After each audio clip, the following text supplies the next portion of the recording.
Good morning, guys. This is your early morning video to see how much more y'all die each day inside. Day 7 is finally here, and you can tell by the guys in the first part of the video, they are dragging just a little bit. Today is the day that we are going to visit Stratford-on-Avon. I believe I'm saying that correctly. And everybody is raring to go, tired or not. We are almost at the end of our trip. And this one is a pretty exciting little visit. So this little town is super cute, and it is the home to Shakespeare and Anne Hathaway. And for the longest, I thought, oh my goodness, we're going to go see Anne Hathaway's cottage. And I was thinking that we were talking about the actress. But no, we are actually talking about Shakespeare's love of life. His wife, his companion, that's the Anne Hathaway that we are referring to. So here we are, we arrive at her cottage, and you guys, it is so pretty. What's funny is that these wildflowers and bushes and shrubs grow over the pathways, and it was really wet. So every time we would walk by, we got soaking wet. Like, you had to be careful not to get your clothes completely wet because of all the moisture. So there's a lot of history here about the Anne Hathaway cottage. Lots of detail about how long it's been around, what it was used for, but I absolutely loved the gardens. There were a ton of flowers, lots of beautiful places to take photos, and then this is funny to me because it looks like a giant croissant, and we sat in it and took a photo. Super neat. So there's my dad, my son, and myself, and look how sweet this cottage is. It is so cute. And then you can see some of the gardens here. I'm going to show you a ton of flowers because I'm telling you, every time I turned around, I saw another beautiful flower. These gardens were wild growing. When it comes to personality, oh, there's Lucky Lorcan sliding off of a leaf. Anyway, when it comes to personality of flower beds, because I am a fellow flower lover myself, I prefer manicured flower beds, but these were gorgeous. They were just wild and beautiful and free. And I'm curious, let me know in the comments below, do you like a well manicured garden or a flower bed, or do you really like to just let it go wild and see what comes up? Of course, these wild growing flowers really kept with the theme of Anne Hathaway's cottage, because when you think of a cottage, that's exactly what you think of. And like I said, there were so many flowers. They were all pretty, and I just wanted to take a photo of every one of them. So this is a little moment for flower lovers. Oh, and Lorcan loved them too. Look at Lucky Lorcan just sunbathing in that purple flower. These had not bloomed yet, and then I love that yellow color. And here's my dad walking around in the gardens, and me and Eli, we saw some beautiful roses growing, so we had to snap a shot. And so yeah, I hope you enjoyed these beautiful plants. Okay, now it's time to talk about the cottage itself. This is the childhood home of Anne Hathaway, which is William Shakespeare's wife, and it's been home to 13 generations of Hathaways and was originally built as a farmhouse in 1413. Anne Hathaway and William Shakespeare's relationship was actually pretty scandalous for the time in which they were dating. She was much older and he was 18. It was not looked upon favorably for a guy of that time, of that wealth and money, to get married that young. And I don't think it was commonplace for the woman to be that much older. But Anne Hathaway happened to get pregnant with her first child, and of course, a wedding soon followed. So, of course, we toured the cottage. Very quaint, very cute, sweet. The ceilings are kind of low. The floors are uneven. So you have to be careful. I think only one person that was around me smacked their head on the doorway. But you do have to be careful. What struck me was how small things were. And to be honest, the beds did not look super comfortable. But it was very interesting to see how they lived way back in the day. And then we ended in the gift shop, and look at all these cute little things that you could get, beautiful little photos. And then we were walking in the city, headed towards Shakespeare's birthplace, a super interesting place. But first, a museum. That is a potty training chair back in the day. And of course, this is a child's desk in school. I thought these items were so incredibly cool. And after we toured the birthplace, then we came out and they were actually doing reenactments, I guess you would call it, of some of Shakespeare's work. And I'm going to let you hear a piece of Romeo and Juliet. two of the fairest stars in all the heavens, having some business do, entreat her eyes to twinkle in their spheres till they return. See how she leans her cheek upon her hand. Oh, that I was a glove upon that hand, that I might touch that cheek. She speaks. Speak again, bright angel. Oh, Romeo. Wherefore art thou Romeo? Right. I do beseech thee.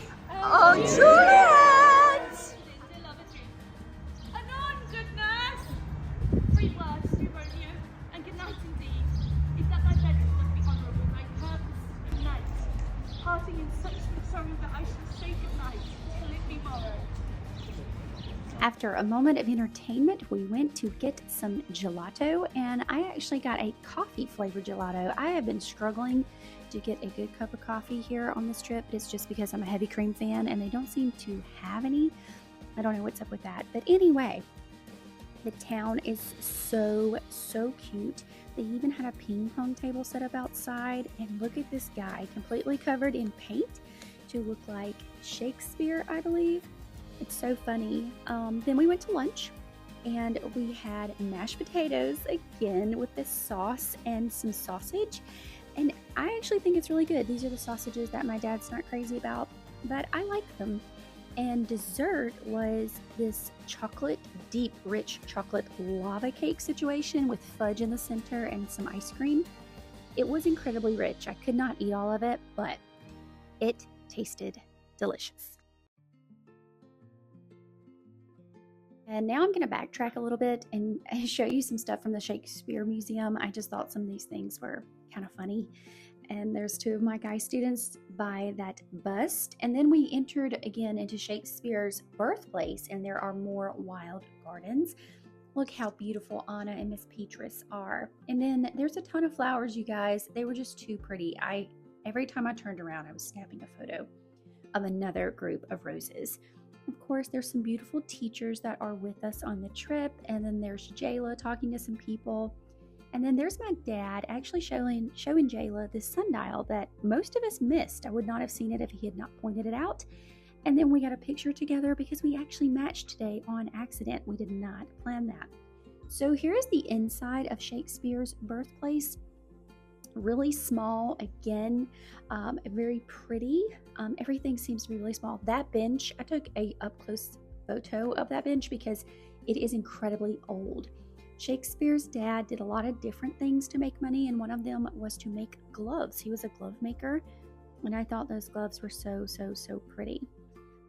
Then the kids, or not kids, excuse me, the people who worked in the glove making shop would sleep up at the top. So that's what you were looking at there.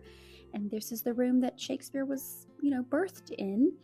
I thought their cribs were really neat. And I love a tree. Here we go. There's me with a tree again. There's Daddy in this Shakespeare shaped thing. And then there's us with the Shakespeare statue. So this was such a neat little town. Lots of little shops. We enjoyed walking around. We had some free time. So we were able to walk around, get ice cream, fudge, just look at these little shops and just kind of enjoy ourselves. It was a nice pace for the day. And I don't know, we enjoyed it very much. After that, it was time for us to board our bus once again and drive to our last hotel of the trip. We have arrived. You guys, we are in London at the Leonardo Hotel. It is so nice, and we are all anticipating a night out on the town. Everyone was bringing their suitcases in, and we are about to go out and go explore London. And I did not realize that this would be the day that I would fall in love with a foreign city, and I was smitten. So this is the moment that I'm going to make some shocking admissions. I did not know what the London Eye was. Yeah, you heard me right. I did not know. It is the largest Ferris wheel in the entire world, and you can see magnificent structures from this thing, like the Houses of Parliament and Big Ben. Side note, it's actually not Big Ben. Well, Big Ben is the clock in the tower, but it's called Elizabeth's Tower after Queen Elizabeth. So I'm going to show you what we were able to see while we were riding the London Eye. Now, this Ferris wheel situation is actually quite fancy, so don't be thinking that it's something like the State Fair. No, it is huge. Probably 20 to 50 people could fit in each one of those pods. That's what I'm going to call it. And you go incredibly high. You can see the entire city in all its glory. You also have someone inside of the pod narrating, telling you which way to look to locate certain landmarks. And look at that rainbow, you guys. It was just so pretty. I was like, oh, I have to show them this beautiful rainbow. And just for your information, it takes about 30 to 35 minutes to make one full rotation, to get on and then to get off. And it cost about 40 pounds a piece. So after the London Eye, my son and I went and got donuts inside of the souvenir shop, and I wanted to try this donut, and y'all, I thought it was going to be a mistake. Was it a mistake? No, it was not. This is a brookie donut from Krispy Kreme. It was made of brownies and cookie dough on top. Y'all, I don't know that I've had any sweet that compared to this recently, except maybe one of my pies, of course. There's Liz and Tina, and she happened to find a crepe, and I believe it was filled with chocolate. So we had a snack/dessert first, and then we headed to Wagamama for dinner. Leslie loves this place. We got 2 different types of gyozas as appetizers, and I'm going to be honest, they were the best thing I had all night. They were delicious. As for my personal dish, I went with curry again. Very good. My son got some shrimp, and then we got a noodle dish with steak, also very tasty. When we left the restaurant, we were just walking around London and we passed the skate park. And this reminded me of my oldest brother, who used to be into rollerblading like way back in the day. Here is our group just enjoying the nightlife in London. Look how pretty it is. All of the buildings lit up, all the colors. It was just so nice. We don't live anywhere near a big city, so I think we all really enjoy walking around. There's St. Paul's Cathedral. I'm going to show you that up close in just a moment. There are also party barges. I'm going to zoom in on this. It was crazy. The music was so loud, and there was techno lights and dancing. Okay, we continued. We went across the bridge to St. Paul's Cathedral, and you might be thinking, what's so important about this? This is where Princess Diana and Charles got married. And that was an amazing sight to see up close. It is gorgeous. We then continued our walking tour of London, and we may or may not have kind of got lost, but technically I'm going to say that we didn't, that our subway or tube station was closed. So we wandered around until we found the correct one, and we actually had to ask for directions, but that's okay. Then we helped everyone buy a ticket, and we are again on a new form of transportation. So we're going to ride the tube or the subway station in London. Now, because it was late, I think it was a Sunday, and there were some that were closed, the one we rode actually did not go underground. This one was on top of the ground, and I think it took us about 20 minutes to get to our stop, but it was a very nice ride, very enjoyable, and yeah, it was another form of transportation for the students. It was a wonderful end to a very long day.